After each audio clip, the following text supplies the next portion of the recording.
Guys Nepal versus West Indies को match हेर्नको लागि मेरा आँखा एकदमै व्याकुल अवस्थामा छन् गाइज। कहिले नेपाल वर्सेस वेस्ट इन्डिज देख्न पाम्ला भनेर अब मेरो मन नै कस्तो कस्तो भइसकेको छ। अब के भन्ने हैन, यति टाइम भइसक्यो गाइज नेपालले एउटा राम्रो बायोलेटरल सिरिज खेल्न पाएको छैन and this is the first time when Nepal versus West Indies is happening. So आजको टाइममा नेपालको लागि एकदमै इम्पोर्टेन्ट यो सिरिज हो एन्ड नेपालको फ्युचर चेन्ज गर्नको लागि पनि एकदमै इम्पोर्टेन्ट छ भन्ने त तपाईलाई पनि थाहा भइसकेको होला गाइज।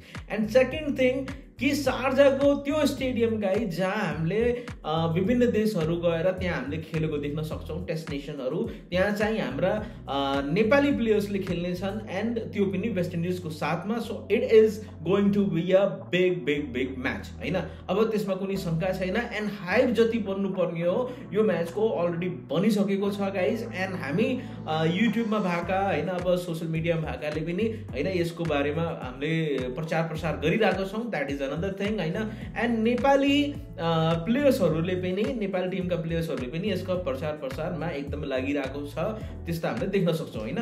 भर्खरै एउटा आज गाइज एउटा मैले रोहित पौडेलको एउटा इन्टरभ्यू, अब एउटा सानो क्लिप हैन, इन्टरभ्यू त पुरा नभनौँ, एउटा सानो क्लिप मैले देखेँ जहाँ उहाँले चाहिँ स्टेडियममा आएर अनि म्याचलाई मजा लिने भन्ने हैन त्यस्तो कुरा गर्नुभएको थियो। नेपाली कम्युनिटीलाई जो युएमा बस्नु भएको छ सबैलाई उहाँले आह्वान गर्नुभयो। So that is another thing, त्यो एकदम नर्मल कुरा हो। तर गाइज आज मैले एकदम डिफ्रेन्ट चिज के देखेँ भनेपछि आज मैले इन्टेन्ट देखेँ उहाँको कुरामा, आज मैले डिटर्मिनेसन देखेँ मैले उहाँको कुरामा, जुन तरिकाले उहाँले बोल्नु भएको थियो त्यो एकदमै मजा मलाई दिइरहेको थियो गाइज। सो गाइज त्यसमा स्पेसल के थियो भनेपछि गाइज उहाँले आज के भन्नु भन्यो भनेपछि यो जुन सिरिज छ हामीले जित्ने छौँ एन्ड साथसाथै यसको साथमा हामीले जो आउनेवाला वर्ल्ड कप क्वालिफायरवाला जुन छ त्यसमा पनि हामीले जित निकाल्ने छौँ भनेर उहाँले भन्नुभयो। अनि त्यो जुन भनाइ थियो नि त्यसमा एकदमै कन्फिडेन्स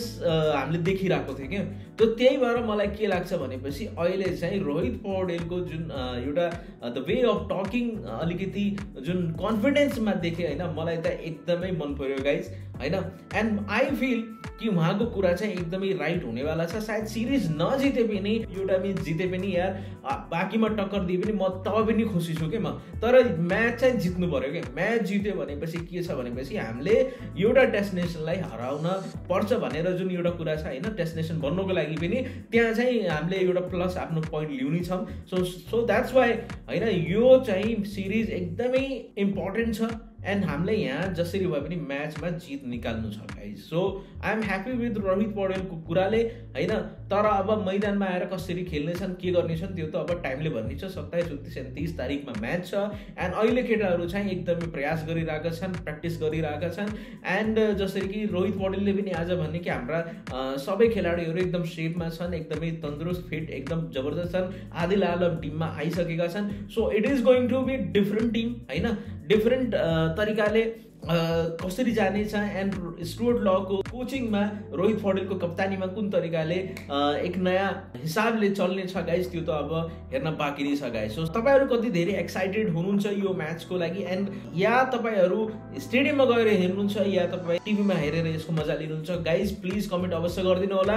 एन्ड भिडियो राम्रो लाग्यो भनेपछि लाइक कमेन्ट एन्ड सेयर गर्न नबिर्सनु होला गाइज। एन्ड सब्सक्राइब गर्नु भएको छैन भनेपछि अहिलेसम्म सब्सक्राइब अवश्य दबाउनु होला, बटन दबाएर यसलाई सब्सक्राइब गर्नु होला यो च्यानललाई। एन्ड सपोर्ट गर्नुहोस् गाइज, किनकि तपाईँले सपोर्ट गर्नुहुन्छ भनेपछि म पनि यस्तै अरू भिडियो बनाउन सक्छु तपाईँहरूको लागि।